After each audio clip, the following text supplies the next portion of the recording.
இன்றைக்கு ஆண்டவருடைய வார்த்தை என்னவென்றால், உன் விண்ணப்பத்தை கேட்டேன் என்ற ஒரு வார்த்தை. ஸ்தோத்திரம். எல்லாரும் கேள்விப்பட்ட வார்த்தை தான் இது. உன் விண்ணப்பத்தை கேட்டேன். ஸ்தோத்திரம். விண்ணப்பம் என்ன? ஜபம். உன் ஜபத்தை நான் கேட்டேன் என்று ஒரு வார்த்தை.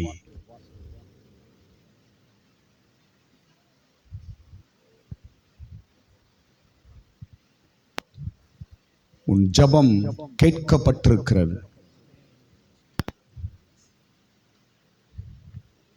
கர்த்தர் ஜபத்தை கேட்கிறவர், கண்ணீரை பார்க்கிறவர். மறுபடி சொல்ற கவனிங்க. கர்த்தர் ஜபத்தை கேட்கிறவர், கண்ணீரை. அப்படி என்றால் நம்ம கடவுள் யார்? பார்க்கிறவர், கேட்கிறவர், ஜீவன் உள்ளவர், உயிரோடு இருக்கிறவர்.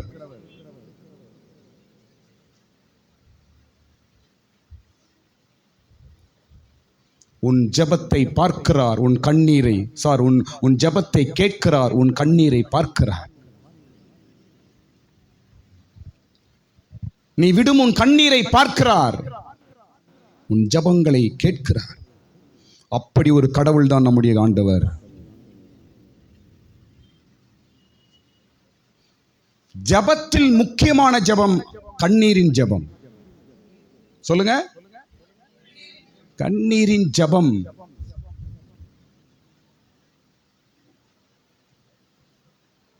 கண்ணீரின் ஜபம் மிக முக்கியம்.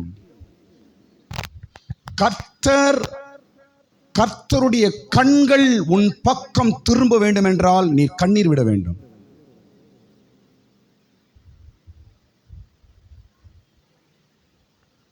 தேவ சமூகத்தில் அழுது எவ்வளவு நல்லாச்சு. மனுஷன் முன்னாடி நீல் கனி விட சொன்னா தெரியும், ஆனா கடவுள்கிட்ட கண்ணீர் விட தெரியாது. நீ ஆண்டவருடைய சமூகத்தில் முழங்கால் படியிட்டு ஜெபம் பண்ணும் பொழுது கண்ணீர் துளிகள் விழுந்து எத்தனை வருடங்கள் ஆயிற்று. உன் அழுகை கண்ணீர் எங்கே?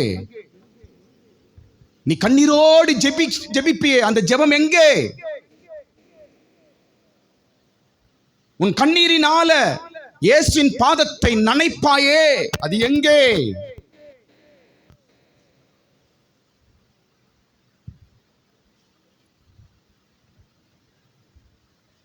கர்த்தர் நம்முடைய கண்ணீரை பார்க்க வேண்டும். கர்த்தருடைய கண்கள் நம்ம பக்கம் திரும்பணும்னா நம்ம கண்ணீர் வடிச்சாதான் கர்த்தருடைய கண்கள் நம்ம இது படும்.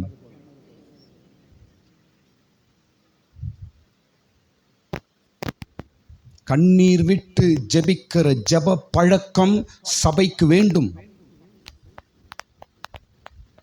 ஒரு காலத்தில் கிறிஸ்தவர்கள் கண்ணீர் விட்டு அழுதார்கள். இன்றைக்கு உலகமெல்லாம் சபை உருவாயிற்று.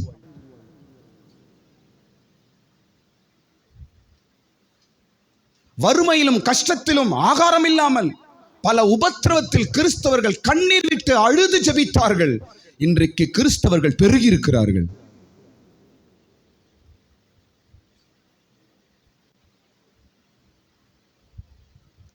இன்றைக்கு நம்முடைய கைகளில் எல்லாம் வேத புத்தகம் எளிதாய் கிடைப்பதற்கும் ஒரு நாள் கிறிஸ்தவர்கள் கண்ணீர் விட்டு அழுதிருக்கிறார்கள். இன்றைக்கு வேதம் நம்முடைய கரத்தில் இருக்கிறது. ஸ்தோத்திரம். கண்ணீரோடு விதைக்கிறவன் கம்பீரத்தோடு அறுப்பான். என்ன பாருங்க, ஜனங்களுக்கு முன்பாகவும் சமுதாயத்துக்கு முன்பாகவும் சொந்த பந்தத்துக்கு முன்பாகவும் தலை நிமிர்ந்து கம்பீரமாய் நிற்க வேண்டும் என்ற ஆசை இருக்குதா? உன் அறையிலே கண்ணீர் விட்டு ஜெபம் பண்ணு. கர்த்தர் உன்னை கம்பீரமாய் நிற்க வைப்பார். தம்பி சாட்சி சொன்னாரு, கடன் வாங்கக்கூடாது, அவன்கிட்ட போய் நிற்க கூடாது என்ற ஒரு வெறி இருக்கணும், வைராக்கம் இருக்க வேண்டும். கர்த்தர் உதவி செய்வார்.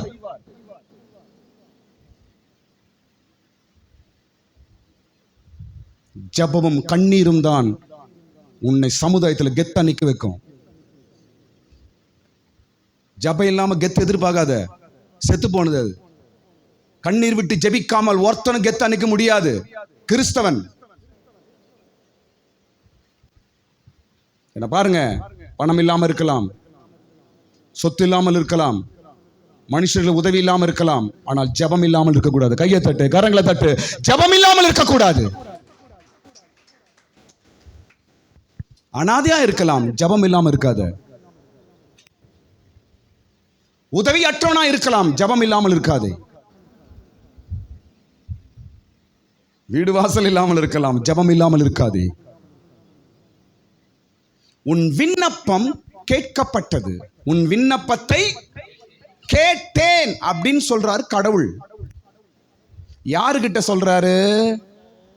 பைபிள்ல ஒரு ராஜா, அவருடைய பேர் எசேக்கியா ராஜா. எல்லாரும் பேர் சொல்லுங்க. எசேக்கியா ராஜா என்று ஒரு ராஜா இருந்தான். அவன் வேலையே அழுது ஜெபம் பண்றதுதான். அவன் யார்? அவன் ராஜா. ராஜாக்கு அழ வேண்டிய அவசியமா? 10,000 ரூபாய் பீரோல இருந்தா போதும், கையில் பிடிக்க முடியாது உன்னையும் அண்ணியும்.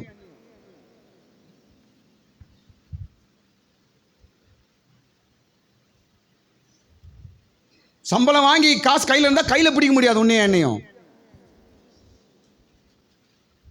யோசிச்சு பாருங்க, ஒரு ராஜா என்ன குறை வந்திருக்கும் அவனுக்கு? பேரு, புகழ், பொண்ணு, வெள்ளி எல்லாமே இருக்குது. ஆனா தேவ சமூகத்தை அழுது ஜெபிக்கிறான். அவன் அல்லவா தேவ மனிதன். அப்படி என்றால் என்ன பாருங்க, அப்படி என்றால் பணம், பேர், புகழுக்கு அப்பாற்பட்டது ஏதோ ஒன்று இருக்கிறது என்று அந்த ராஜா கண்டுபிடித்தான்.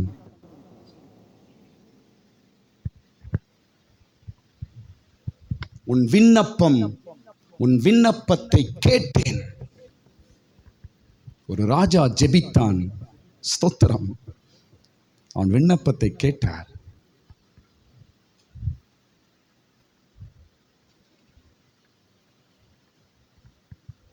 எல்லா சூழ்நிலையிலும் ஜெபியுங்கள், ஜெபியுங்கள், ஜெபியுங்கள், அவ்வளவுதான். சும்மா பேசாதீர்கள். தேவையில்லாத பேசாதீர்கள். தேவையில்லாதவர்களோடு பேசாதீர்கள்.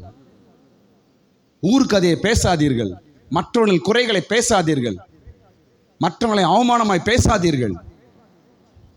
மற்றவர்களை இழிவுபடுத்தாதீர்கள். மற்றவர்கள் குறைகளை உங்க வாயில பேசாதீர்கள். மற்றவருடைய விழுகையை உன் வாயில பேசாத, உன்னை அஃபெக்ட் பண்ணாது. இவைகள் எல்லாம் தவிர்த்து நீ ஜெபிக்கிறவனா இருந்து பார், ஜெபம் பண்றவனா இருந்து பார், உன் லைஃபே வித்தியாசமா இருக்கும். எசேக்கியா ராஜா யார்? இவன் எப்படிப்பட்டவன்? சில வார்த்தைகளை சொல்லிட்டு அதுக்கப்புறம் நான் வேற பகுதிக்கு நான் போகிறேன். ஸ்தோத்திரம். யார் இந்த எசேக்கியா ராஜா? இவனை குறித்து ஒரு 6 விஷயங்கள் நான் சொல்றேன் பாருங்க. ஸ்தோத்திரம். எல்லாரும் 2 ராஜாக்கள் 20ஆம் அதிகாரம் எடுத்து வைத்துக் கொள்ளுங்க. 2 ராஜாக்கள் 20ஆம் அதிகாரம் நாம் வரும்பொழுது அங்குதான் சில விஷயங்கள் நான் பேசுவேன். யார் இந்த எசேக்கியா ராஜா என்று பார்க்கும்போது ஒரு 6 விஷயங்கள் நாம் பார்க்கலாம் இந்த எசேக்கியா ராஜாவின் இடத்தில். அதுக்கப்புறம் என்னோட ஸ்பெஷல் நான் சொல்றேன். முதலாவது, இவன் தன்னை தாழ்த்துகிறவன். யார் இவன்? தன்னை தாழ்த்துகிறவன். ஸ்தோத்திரம். தன்னை தாழ்த்துகிறவன். அதிகமா தன்னை தாழ்த்துவார் இவர். அதனால் இவர் சாதிக்கிறவர். அந்த ஸ்தோத்திரம். 1.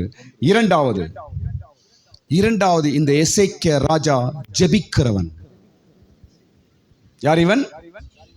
ஜெபிக்கிறவன். ஸ்தோத்திரம். 3வது, இந்த எசேக்கியா ராஜா அழுகிறவன். யார் இவன்?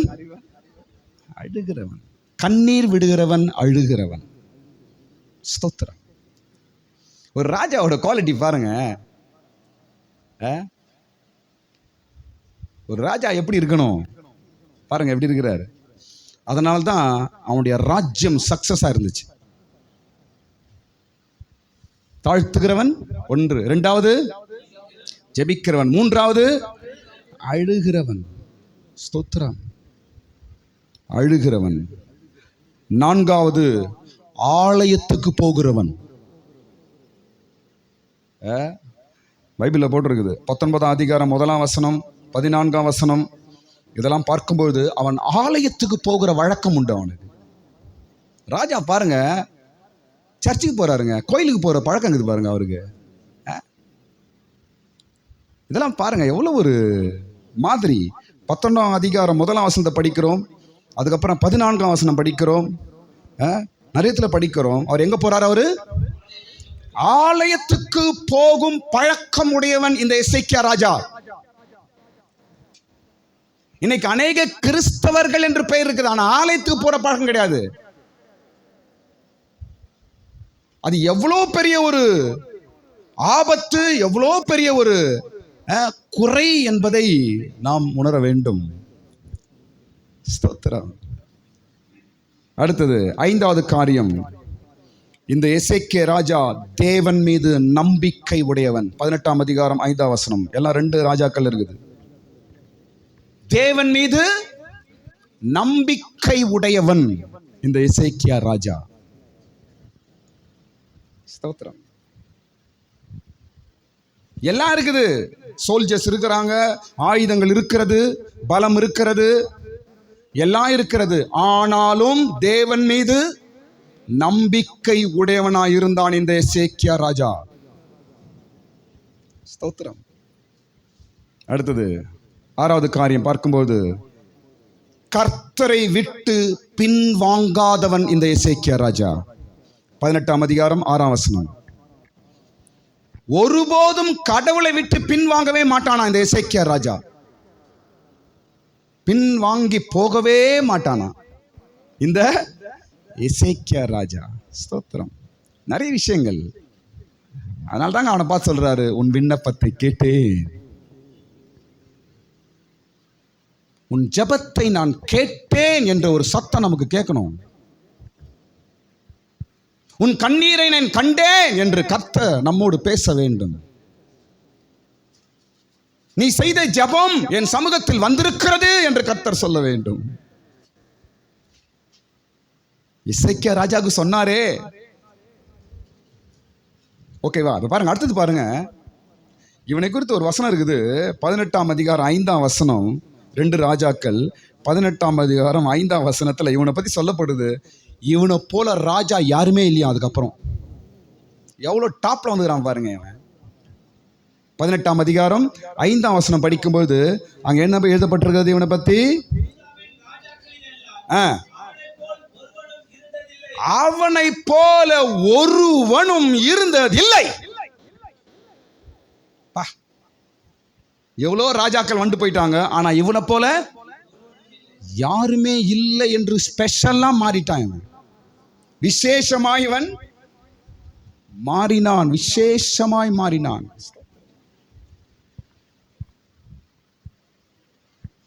ஏன் ஏன் இந்த எசேக்கியா ராஜாவை குறித்து இவனை போல யாருமே இல்லை. அதுக்கப்புறம் யூதா கோத்திரத்தில் இவனுக்கு அப்புறம் இவனை போல யாருமே வந்ததே கிடையாது. அப்படி ஒரு விசேஷமானவனாய் இருந்தான் இவன் என்று பைபிள் எழுதியிருக்குது. ஏன்? எதற்காக என்றால்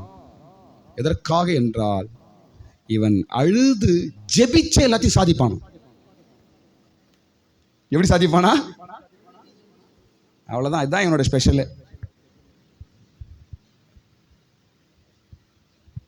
19ஆம் அதிகாரம் 5ஆம் வசனம், 20ஆம் வசனம், 20ஆம் அதிகாரம் 3ஆம் வசனம். இவனை குறித்து இவன் விண்ணப்பம் செய்கிறவன், இவன் ஜெபிக்கிறவன் என்று எழுதப்பட்டிருக்கிறது.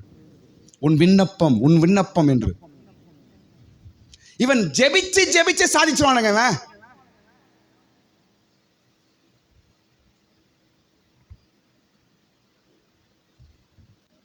அவனுக்கு ஒரு பிரச்சனைனா உடனே ஜெபம் பண்ணிடுவான், ஜெயிச்சிருவான். அவன் நாட்டுக்கு விரோதமா சத்துருக்கள், விரோதிக ராஜாக்கள் யாரா வரான்னு கேள்விப்பட்டான், உடனே ஜெபம் பண்ணுவானா. ஜெபிச்சே காரியத்தை சாதித்து உயரத்தில் வந்த ஒரு மனிதன் இந்த எசேக்கியா ராஜா. எவ்வளவு சூப்பருங்க. இன்னைக்கு நாம எப்படி இருக்கிறோம்? ஒரே வார்த்தை நான் சொல்லுகிறேன், ஜெபத்தினால் உன்னாலையும் கூட காரியங்களை சாதிக்க முடியும்.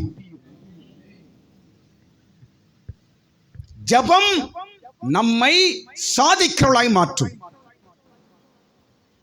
சாதாரண ஆளுதான், படிப்பறிவு இல்லை, ஞானம் கிடையாது, சாமர்த்தியம் கிடையாது, எந்த ஒரு பண உதவியும் கிடையாது, எந்த வகையிலும் எனக்கு ஒரு சப்போர்ட் இல்லை என்ற ஒரு சாதாரண மனிதனை ஜெபம் சாதனையாளனாய் மாற்றும். அவ்வளவுதான். எனக்கு ஒண்ணுமே இல்லையே, நான் என்ன செய்ய போறேன், சும்மா அப்படி பேசாத. ஜெபம் ஒன்று உண்டு, அவ்வளவுதான். எனக்கு யாருமே இல்லை, எனக்கு ஒரு வழி இல்லை, எனக்கு வழி தெரியாது, எனக்கு ஒரு உதவியும் கிடையாது. நான் என்ன செய்ய போறேன்? என் வாழ்க்கை என்ன? என்னால என்ன முடியும்? தோற்று போவேனோ, அவமானமா மாறிடுவேனா, கேள்விக்குறியா மாறிடுவேனா என்று கலக்கத்தோடு நீ வந்திருக்கிறாய். இன்றைக்கு ஆண்டவர் பேசுகிறார், ஜெபம் ஜெபம் ஜெபம். ஒரு பலமும் பராக்கிரமும் உள்ள ஒரு ராஜாவே ஜெபத்தை தேடுவான் என்றால் நீயும் நானும் எங்கே? ஒரு ஆளுகையும் ஒரு அதிகாரமும் உள்ள ஒரு ராஜாவே ஜெபத்தை தேடுவான் என்றால் நீயும் நானும் எங்கே?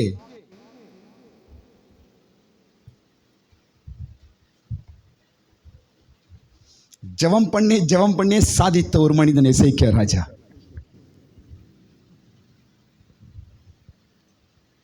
அதனால் இவன் விசேஷமானவனாய் மாறினான். ஸ்தோத்திரம். பாருங்க, அடுத்து சொல்றேன் பாருங்க, எனக்கு கவனிங்க. 20ஆம் அதிகாரம் முதல் வசனம் சொல்லுது, நீ பிழைக்க மாட்டாய் என்று சொல்லப்பட்டது. 2 ராஜாக்கள் 20ஆம் அதிகாரம் 1ஆம் வசனம் என்ன சொல்லப்படுகிறது? நீ பிழைக்க மாட்டாய். என்ன வார்த்தைங்க இது? அவனை பார்த்து என்ன வார்த்தை சொல்றாங்க? சொல்லுங்க, அந்த வார்த்தை எல்லாரும் சொல்லுங்க, மறுபடியும் சொல்லுங்க, எல்லாரும் சொல்லுங்க. நீ பிழைக்க மாட்டாய்.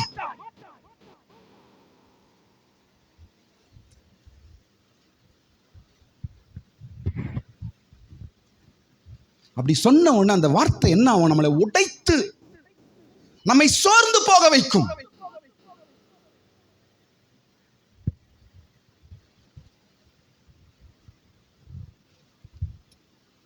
எத்தனை பேர் உன்னை பார்த்து சொல்லியிருக்கிறாங்க, நீ என்னத்த பாஸ் ஆகிக்க போற, நீ என்ன செய்ய போற, உன்னால என்ன செய்ய முடியும், நீ பிழைக்கவும் மாட்ட, உன்னால பிழைக்க முடியாது, உன்னால வாழ முடியாது, நீ வாழ தகுதி இல்லை, உனக்கு ஒன்றுமே முடியாது என்று எத்தனை பேர் உன்னை பார்த்து சொல்லிக் கொண்டிருக்கிறார்கள். எசேக்கியா ராஜாவை பார்த்து பிழைக்க மாட்டாய் என்று சொன்ன அந்த மனிதன் பிழைத்தான்.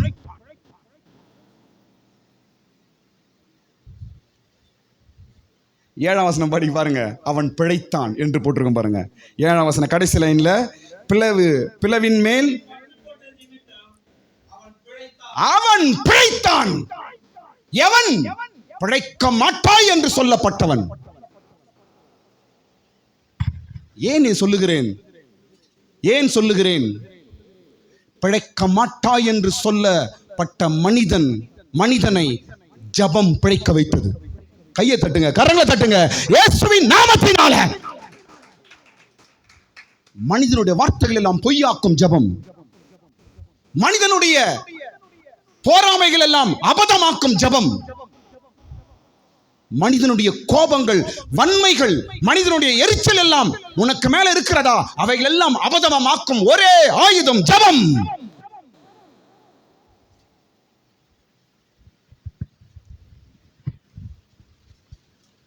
யாருங்க சொன்னது?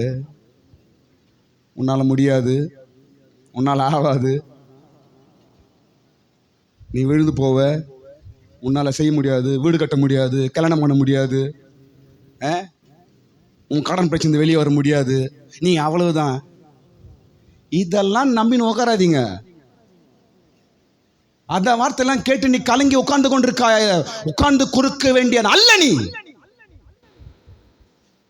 இந்த வார்த்தைகள் எல்லாம் ஒருபோதும் உன்னை சோர்வடைய செய்யக்கூடாது. எல்லாம் மனுஷர் சொல்லட்டும், ஆனால் யாருக்குமே தெரியாத ஒரு ஆயுதம் என்னிடத்தில் உண்டு. அதுதான் என் தேவனிடத்தில் நான் செய்யும் விண்ணப்பம். அதுதான் நான் என் தேவனிடத்தில் செய்யும் ஜெபம். நீ பிழைக்க மாட்டாய். சொல்லப்பட்ட வார்த்தை என்ன பாருங்க, அந்த வார்த்தை தான் பிழைப்பில்லாமல் போயிற்று. எசேக்கியா பிழைத்தான். காரணம் என்ன சொல்லுங்க, சத்தமா சொல்லுங்க. ஜெபம். ஜெபம் நம்மை பிழைக்க வைக்கும். ஜெபம் நம்மை வாழ வைக்கும். ஜெபம் உன்னை சமுதாயத்தில் நிற்க வைக்கும். ஜெபம் உன் தலையை நிமிர்த்தும். ஜெபம் மறுபடியுமாய் உன்னை எழும்ப செய்யும். ஜெபம் மனிதனுடைய வார்த்தைகளை அபதமாக்கும். ஜெபம் மனிதனுடைய எல்லா ஆயுதங்களையும் ஒன்றுமில்லாமல் செய்யும். அதான் எசேக்கியா ராஜா கிட்ட நடந்தது. ஸ்தோத்திரம். பிழைக்க மாட்டா என்று சொல்லப்பட்டவன் பிழைத்தான். ஜெபம். அடுத்தது பாருங்க, இன்னொரு விஷயம் பாருங்க. இவங்கிட்ட இன்னொரு விஷயம் சொல்ல கவனிங்க. இவங்கிட்ட எப்படி தெரியுமா, இவங்கிட்ட ஒரு பிரச்சனைன்னு ஒன்று வந்துட்டா தாமதம் இல்லாமல் உடனே ஜெபிப்பான். மறுபடியும் சொல்ற கவனிங்க. இவனுக்கு ஒரு பிரச்சனைன்னு வந்துட்டா டிலே பண்ணவே மாட்டானா, உடனே என்ன செய்வான், அவன் ஜெபிப்பான். அப்படி ஒரு மனிதன் இவன். சூப்பர்ல.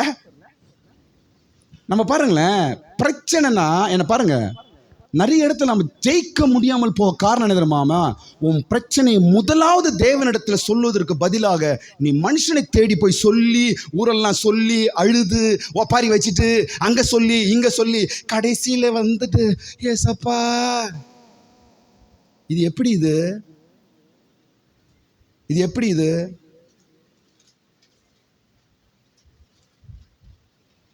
உன் பிரச்சனை என்று, ஒரு கஷ்டம் என்று, ஒரு சூழ்நிலை என்று, ஒரு நிலவரம் என்று வாழ்க்கையில் வரும்பொழுது முதல் நீ போய் நிற்க வேண்டிய இடம் ஜெபம்தான். அப்படிதாங்க எசேக்கியாவோட பழக்கம். அவனுக்கு ஒரு பிரச்சனை, உடனே அவன் தேவ சமூகத்தில் உட்கார்ந்து ஆலயத்துக்கு ஓடி வந்து ஜெபம் பண்ணுவான். ஒரு ராஜாக்கு சர்ச்சில் வந்து ஜெபிக்கிற பழக்கம் பாருங்க. கர்த்தர் அவனை எப்படி வச்சிருப்பார் பாருங்க. அவனை பற்றி எழுதிருக்குது, அவனை போல யாருமே இல்லைன்னு பைபிளே எழுதிச்சு.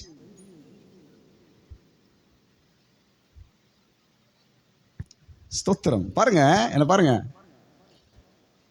நீ பிழைக்க மாட்டாய் என்று ஏசாயா தீர்க்கதரிசி சொல்லிட்டு அவ்வளவு தூரம் எங்க டோர் கிட்ட வரைக்கும் போயிருக்க மாட்டார். அவ்வளவு சீக்கிரம் ஜெபம் பண்ணிட்டுக்கிறான். நான் மனுஷங்க. அவர் சொல்லிட்டு அந்த ஹால் கூட தாண்டி அந்த டோர் கிட்ட கூட போல. அவரு சொல்லிட்டு போய் டோர் கூட தாண்டலையா, அதுக்குள்ள இவன் ஜெபம் பண்ணி பதில் வந்துச்சு. என்னங்க அது? படிங்க அந்த வசனம் பாருங்களேன். அவன் பாதி முற்றனா ஹால், ஒரு ஹால்ல பேசிட்டு இருக்கிறான். பேசிட்டு அந்த ஹால் தாண்டி கூட போலையாம், அதுக்குள்ளேயே இவன் கடவுள்கிட்ட ஜெபம் பண்ணிட்டு இருக்கிறாங்க.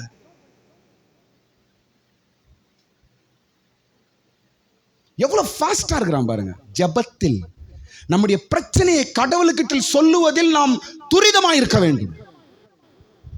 நம்முடைய பிரச்சனையை நாம் சொல்லுகிற நபர் ஆண்டவராய் இருக்க வேண்டும். முதலாவது ஊரெல்லாம் சொல்லிட்டு அப்புறம் வந்து ஆண்டவர்கிட்ட சொல்லுவது அல்ல.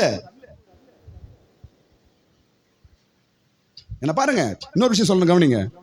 பிரச்சனையா இருக்கட்டும், காரியங்களா இருக்கட்டும், மனதில் நாம் மறைத்து வைக்கத்தான் கடவுள் சொல்லி கொடுத்திருக்கார் பைபிள்ல. எல்லாரிடத்திலும் போய் சொல்லு என்று பைபிள் எங்குமே கிடையாது. இருதயத்தில் வை என்றுதான் சொல்லப்பட்டிருக்கிறது. துக்கமா இருக்கட்டும், பிரச்சனையா இருக்கட்டும், சந்தோஷமா இருக்கட்டும், உன்னுடைய ஆம்பிஷனா இருக்கட்டும், உன்னுடைய எதிர்பார்ப்பா இருக்கட்டும், எதுவா இருந்தாலும் இருதயத்தில் வை. இங்கதான் நம்ம மிஸ்டேக் பண்றோம். ஆனா இவன் பாருங்க, தாமதம் இல்லாமல் உடனே கர்த்தரிடத்துல ஓடி போய் ஜெபிக்கிற ஒரு பழக்கம் இந்த எசேக்கியாவுக்கு இருந்தது. ஸ்தோத்திரம்.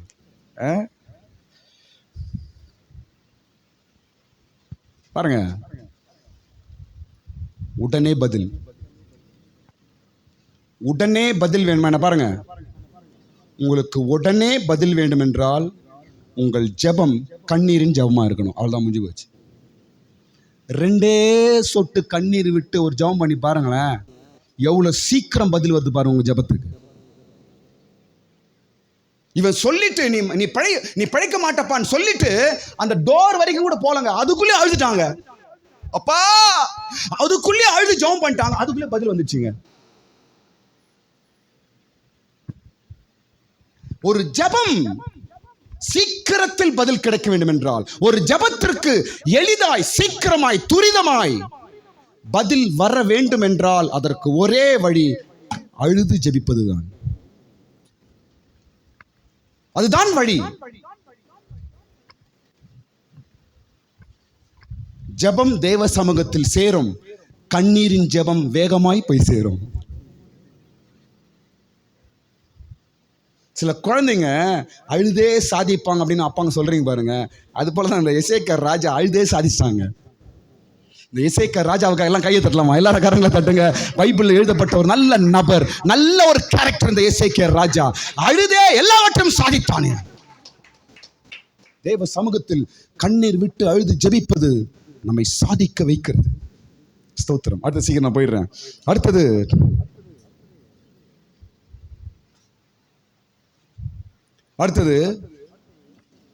இவன் சுவர் பக்கமாய் திரும்பி ஜெபித்தான். இவன் சுவர் பக்கமாய் திரும்பி அழுது ஜெபித்தான். இதன் அர்த்தம் என்ன? சுவர் பக்கமாய் இவன் திரும்பி ஜெபிக்கிறான். 2ஆம் வசனம். அப்பொழுது எசேக்கியா தன் முகத்தை சுவர்புறமாக திருப்பிக் கொண்டு கர்த்தரை நோக்கி ஜெபம் பண்றான். சுவர் பக்கமாய் திரும்பி ஜெபித்தான். இதுல ஒரு அர்த்தம் இருக்குதுங்க. நம்ம ஜெபமும் அப்படிதான் இருக்கணும். நீ பிழைக்க மாட்ட என்று அவன் சொல்லிட்டான். பெரிய குண்டத்துக்கு போட்டு போயிட்டான். எப்பா, நீ பிழைக்க முடியாதுப்பா, நீ அவ்வளவுதான்ப்பா என்று ஒரு பெரிய குண்டை தூக்கி அவன் மேல போட்டுட்டு எசேயா தீர்க்கதரிசி போயிட்டான். உடனே அவன் அந்த வேதனை, அந்த மனபாரம், அந்த கலக்கம் அப்படியே சுவர் பக்கம் திரும்பி விட்டான்.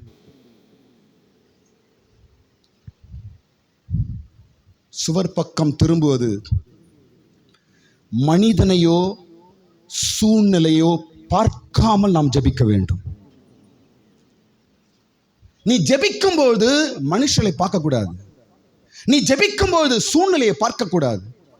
நீ ஜெபிக்கும் பொழுது அவங்க என்ன சொல்லுவாங்க, இவங்க என்ன சொல்லுவாங்க, இவங்க சொன்னது நடக்குமா, இவங்க இப்படி சொல்லிட்டாங்களே, இதெல்லாம் நீ பார்க்கவே கூடாது. சூழ்நிலையை பார்க்க கூடாது. இது இப்படி இருக்குதே, நடக்குமா? என் சூழ்நிலை எப்படி இருக்குதே, இது ஆகுமா? என் சூழ்நிலை எப்படி இருக்குதே, இதெல்லாம் சாத்தியமா என்று சூழ்நிலையை நீ பார்க்க கூடாது.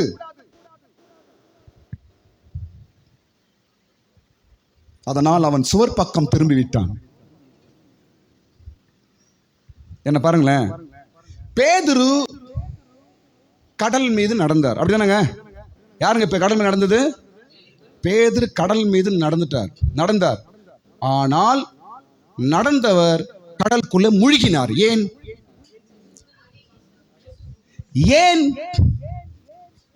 இயேசுவை பார்த்து நடக்கும் வரைக்கும் அவன் கடல் மீது நடந்தான். என்ன பாருங்க, எப்போ அவன் காற்றையும் அலைகளையும் சூழ்நிலைகளை பார்த்தானோ மூழ்கினான்.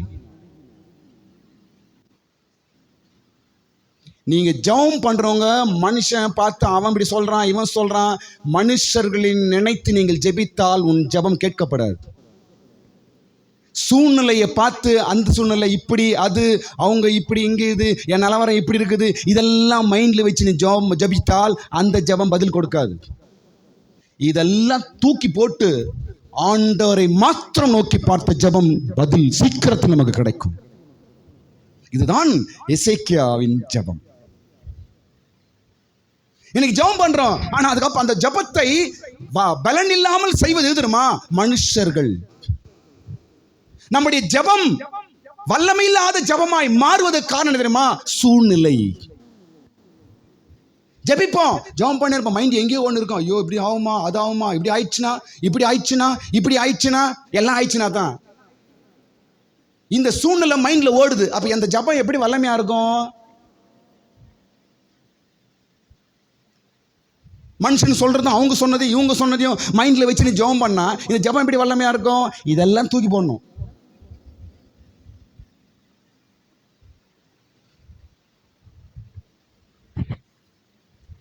எசேக்கியா சுவர் பக்கமாய் திரும்பி ஜெபித்தான்.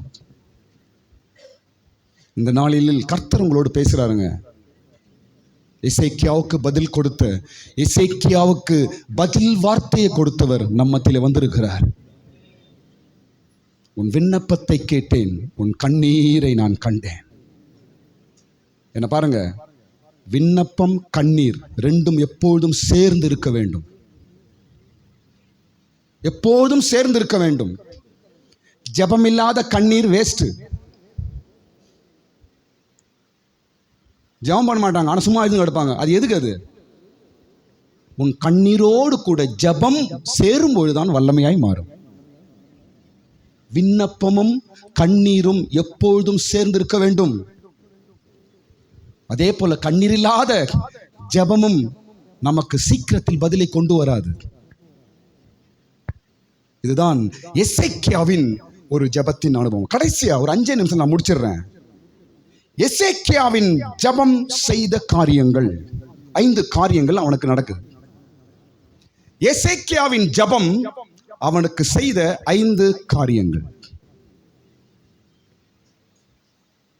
நீங்கள் செய்த ஜெபம் சீக்கிரத்தில் உங்களுக்கு ஒரு பெரிய பலனை கொண்டு வர போகிறது. உன் கண்ணீர், விண்ணப்பம், உன் ஜெபம் சீக்கிரத்தில் உனக்கு ஒரு பெரிய பலனை, பெரிய ஒரு பதிலை உனக்கு கொண்டு வர போகிறது. எல்லாரும் ஹல்லேலூயா சொல்லுவோமா? சத்தமா சொல்லுங்க. ஹல்லேலூயா, ஸ்தோத்திரம். ஜெபம் என்ற ஒரு பெரிய ஆயுதம் நம்ம கையில் இருக்குது. பயப்படாதீங்க. என்ன நடக்கட்டும், என்ன நடக்கட்டும், வானம் கீழே கூட இஞ்சி விட்டோம். ஜபம், என் ஜபம் என்ற ஒரு ஆயுதம் எனக்கு இருக்கிறது. அது இருக்கும் வரைக்கும் நீங்க சாதனையாளர் தான். உன்னை ஒரு ஆளும் கீழே தள்ள முடியாது. உன்னை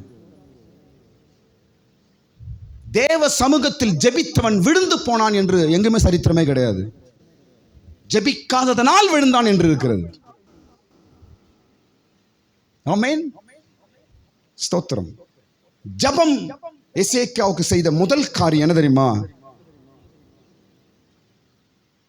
அவன் போகிற இடங்கள் எல்லாம் அவனுக்கு அனுகூலங்கள் கிடைத்தது. சூப்பருங்க. 18ஆம் அதிகாரம் 7ஆம் வசனம். அவன் போற இடத்துல எல்லாம் அவனுக்கு என்ன ஆச்சு? அவனுக்கு ஃபேவர், அனுகூலங்கள் உண்டாயிற்று. அருமையான வார்த்தை. அவன் போகும் இடமெல்லாம் அவனுக்கு அனுகூலங்கள் உண்டாயிற்று.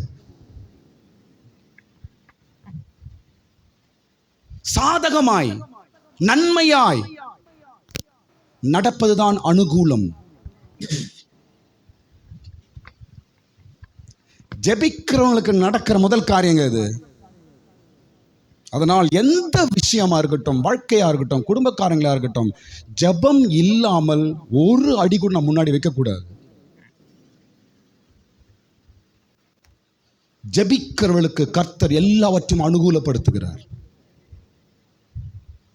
ஜெபிக்கிறவருக்கு எல்லாவற்றையும் ஆண்டவர் சேர்த்து கொடுக்கிறார். முதலாவது தேவனுடைய ராஜ்யத்தையும் அவன் நீதியும் தேடுங்கள், அப்பொழுது உங்களுக்கு எல்லாம் கூட சேர்த்து கொடுக்கிறார். அனுகூலம் அனுகூலம் உண்டாகும். இப்படி இருக்குதே எப்படி இது? பிரச்சனைகள் முன்பாயிருக்கும், ஆனால் ஜெபி ஜெபி என்ற ஒரு வார்த்தை உள்ளே இருக்கும். சூழ்நிலைகள் வேறு விதமாயிருக்கும், ஆனால் என் சமூகத்தில் ஜெபி என்று வார்த்தை உள்ளே இருக்கும்.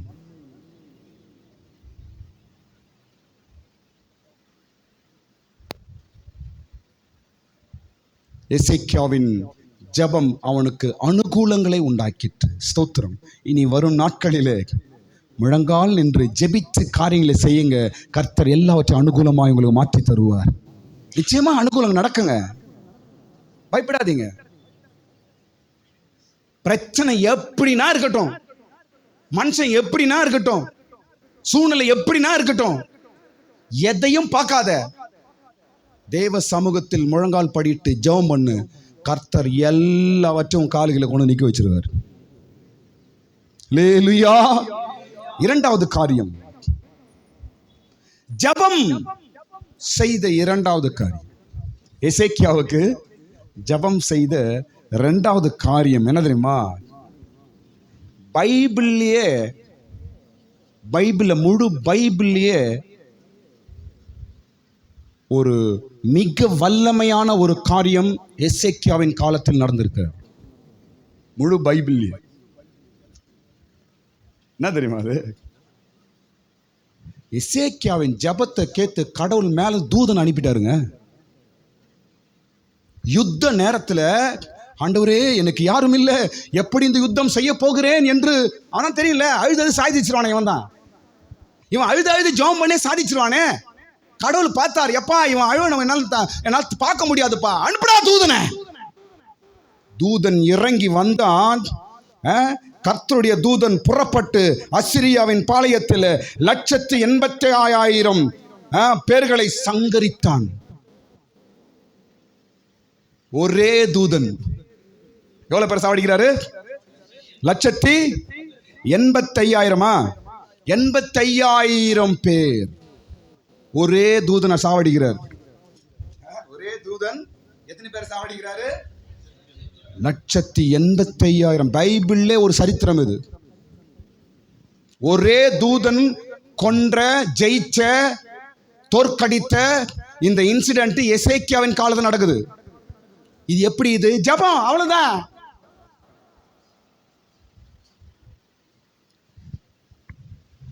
எவ்வளவு பேர் சாவறாங்க, யார் பண்ண, அதெல்லாம் எனக்கு தெரியாது. எனக்கு தெரிஞ்சது ஜெபம் தான். இப்ப எசேக்கியாவின் ஜெபம் பாருங்க. தூதனை இறக்கிற்று. தூதன் இறங்கினான். ஒரே தூதனை அனுப்பினாரு. கடவுள் பெரிய வேலை செய்துட்டு போயிட்டார்.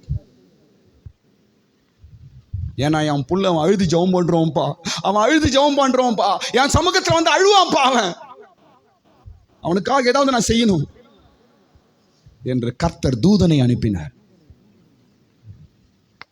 உங்களுக்கு அனுப்ப மாட்டாரா? ஸ்தோத்திரம். தூதனை அனுப்புவார். தூதனாய் வரவில்லை என்றாலும் தூதர்களை மனுஷர் ரூபமாய் உங்களுக்கு அனுப்பி உதவி செய்ய வல்லவர் தேவன். ஆமாங்க, மனுஷர்களை போல வந்து ஏற்ற நேரத்தில் உங்களுக்கு ஹெல்ப் பண்ணிட்டு போயிடுவாங்க. மனுஷரை போல வந்து ஏற்ற நேரத்தில் உங்களுக்கு என்ன அது செய்துட்டு அப்படியே போயிடுவாங்க. அவங்க நீங்களே எதிர்பார்க்க மாட்டீங்க, இவர் ஏன் வந்தாரு, இவங்க ஏன் வந்தாங்க, எதுக்கு எனக்கு இப்படி செய்தாங்க, எனக்கு எப்படி ஹெல்ப் பண்ணாங்க, இவங்க எதுக்கு வரணும், இவங்க யாரு, நீ ஆச்சரியப்படுவாய். இது யாருக்கு நடக்கிறது? தேவ சமூகத்தில் அழுது ஜெபிக்கிறவளுக்கு நடக்கிற அற்புதம் நடக்குங்க.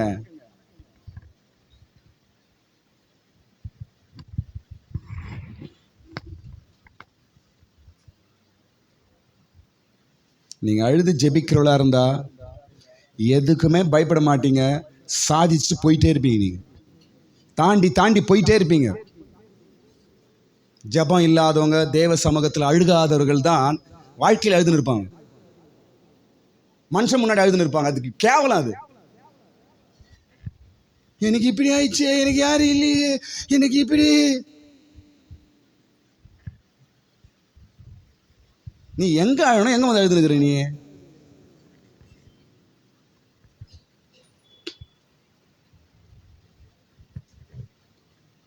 கர்த்தருக்கு ஸ்தோத்திரம். முதலாவது ஜெபம் செய்த காரியம் என்ன? அனுகூலங்கள் செய்தது. அனுகூலங்கள் எல்லாம் அவனுக்கு அனுகூலமா மாற்றிட்டு. இரண்டாவது பார்க்கும்பொழுது தூதனை அனுப்பினார் கடவுள். ஸ்தோத்திரம்.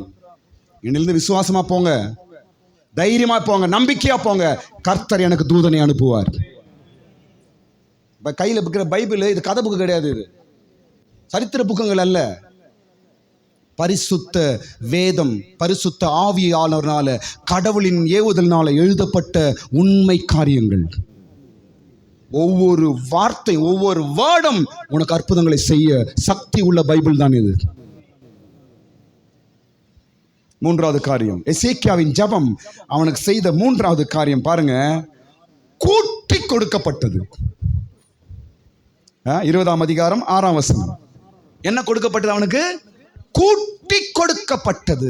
அவனுக்கு ஆயுசு நல்லா கூட்டி கொடுக்கிறார். அந்த வார்த்தை நமக்கு தேவை. என்ன என்ன கொடுக்கிறார் அவர்?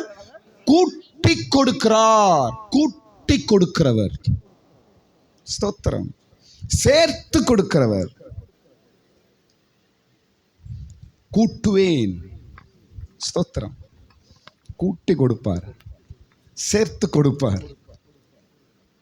எதது உன் வாழ்க்கையிலே குறைவு, எதது உனக்கு தேவை என்பதை கர்த்தர் கூட்டி தருவார், சேர்த்து தருவார்.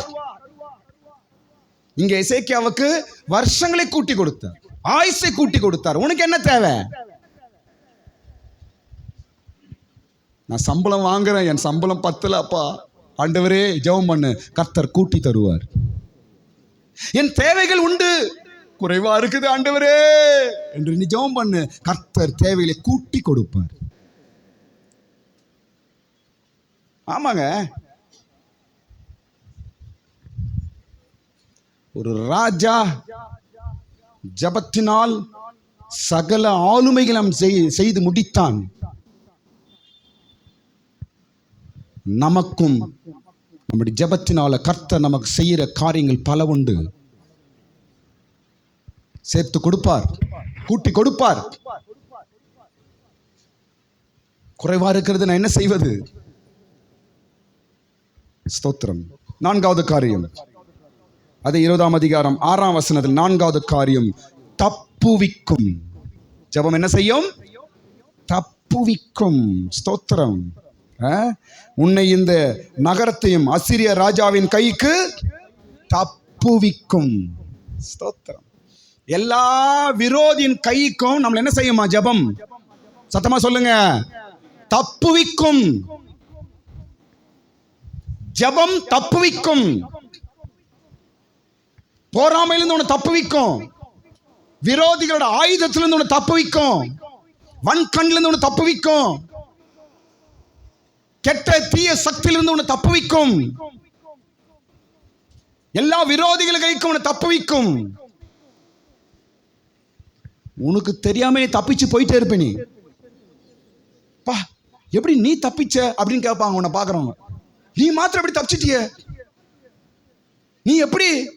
நாங்களாம் இப்படி இருக்கிறோமே, நீ தப்பிச்சிட்டிய. தப்புவிக்கும் ஜெபம் எல்லா சத்ருவின் கைக்கும் தப்புவிக்கும், எல்லா வன்கண்ணுக்கும் தப்புவிக்கும், எல்லா சாபமான வார்த்தைகளுக்கும் நம்மை தப்புவிக்கும், எல்லா கெடுதலுக்கும் நம்மை தப்புவிக்கும். ஜபம் ஜபம் ஜபம். கடைசி காரியம், கடைசி காரியம் பார்க்கும்பொழுது அவனை 5ஆம் வசனம், 20ஆம் அதிகாரம் 5ஆம் வசனம், ஜபம் ஆலயத்துக்கு கொண்டு போனது. 5ஆம் வசனம் எப்படி இருக்குதாங்க? நீ கர்த்தருடைய ஆலயத்திற்கு போவாய். 20ஆம் அதிகாரம் 5ஆம் வசனம் காட்டுது, நீ கர்த்தருடைய ஆலயத்திற்கு போவாய். ஜெபிக்கிற ஒரு மனிதனை கடவுள் கடவுள் அவனுக்கு நன்மை செய்யும்படிக்கு அவனை ஆலயத்துக்கு கொண்டு போவார்.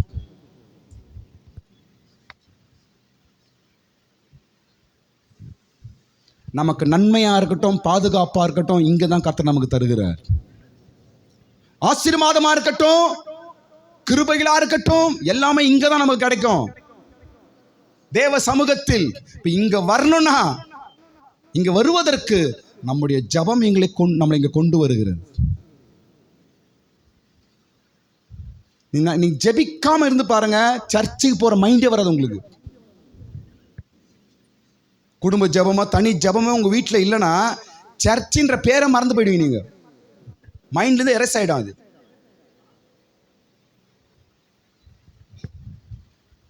நாம் ஜபிக்கிற ஜபம் தான் பல தடைகளை நீக்கி நம்ம இங்க கொண்டு வந்து உட்கார வைக்குது. நம்ம எல்லாரும் ஆமென் சொல்லுங்க.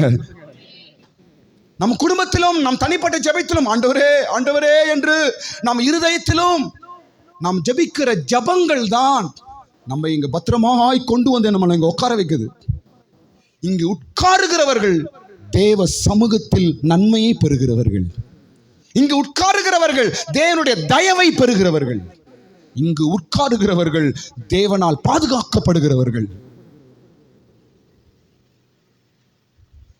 எல்லா ராஜாவின் கைக்கும் இவன் எசேக்கியா எப்படிடா தப்பிச்சானா? இவன் ஆலயத்துக்கு போற பழக்கம் அதான் தப்பிச்சிட்டான். இவன் சனகரிப்பு வரான், இவன் அவமானமா பேசுறாங்க, கெட்ட கெட்ட வார்த்தையில பேசுறாங்க. இவனை எத்தனை சத்துருக்கள் வருகிறார்கள். ஒருவரும் எந்த கடவுள் உனக்கு தப்பி வைக்க முடியாதுடா அப்படின்னு சவால் விடுறான். வந்து விரோதி ராஜாக்கள் வந்து இந்த எசேக்கியாவை பார்த்து, ஆனா எல்லாருடைய கைக்கும் இவன் தப்பு வைக்கப்பட்டு ஆச்சரியமா நிக்கிறாங்க. எந்த ராஜாக்களும் ஒண்ணும் செய்ய முடியல. சவால் விட்ட ராஜாலாம் ஒண்ணுமே பண்ண முடியல. முழு தேசத்தையும் அசீரிய ராஜா அந்நாட்கள் எல்லாத்தையும் பிடிச்சான். ஆனா எசேக்கியா ராஜா கிட்ட ஒண்ணுமே பண்ண முடியல.